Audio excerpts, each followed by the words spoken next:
সাকিবকে টক্কর দিতে হলে আমার দর্শকরা দিবে, এ কি বলছেন বুবলি। হ্যালো ভিউয়ার্স, বিস্তারিত জানতে চ্যানেলটি সাবস্ক্রাইব করে সম্পূর্ণ ভিডিওটি দেখতে থাকুন। প্রিয় দর্শক, সোশ্যাল মিডিয়ায় বেশ আলোচনার মধ্যে রয়েছেন সাকিব বুবলি।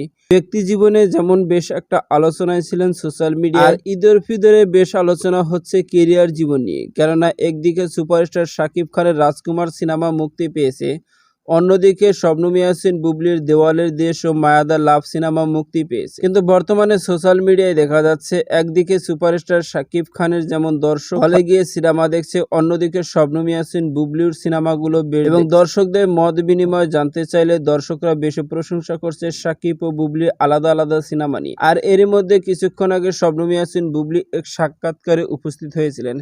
সেখানে শবনম ইয়াসিন বুবলিকে জিজ্ঞাসা করা হয়েছিল শাকিব খানের রাজকুমার সিনেমার তোমার দেওয়ালে দেশ ও মায়াদা লাভ সিনেমার টক্কর দিতে পারবে কিনা। উত্তরে শবনম ইয়াসিন বুবলি বলেন, শাকিবকে টক্কর দিতে হলে আমার দর্শকরা দিবে, কেননা আমার দর্শকরা যদি রাজকুমার সিনেমার পাশাপাশি আমার দুইটি সিনেমাকে ভালোভাবে নেয়, দর্শকরা সকলে মিলে হলে গিয়ে সিনেমা দেখে আর সকলে যদি প্রশংসা করে, আর শাকিব খানের রাজকুমার সিনেমার চেয়ে যদি আমার সিনেমাগুলো হলে বেশি চলে, তাহলে অবশ্যই সাকিবকে টক্কর দেওয়ার মতো হবে। আর আমি ব্যক্তিগতভাবে টক্কর দিতে চাই না। দর্শকরা যদি আমার সিনেমাকে ভালো করে নেয় রাজকুমারের চেয়ে, অবশ্যই দর্শকরাই টক্কর দিবে, কারণ দর্শকরাই পারে একটা সিনেমাকে সুপার হিট করতে।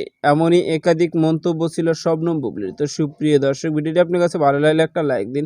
নিত্য নতুন ভিডিও আপডেট পেতে চ্যানেলটি সাবস্ক্রাইব করুন। অসংখ্য ধন্যবাদ পুরো ভিডিও উপভোগ করার জন্য।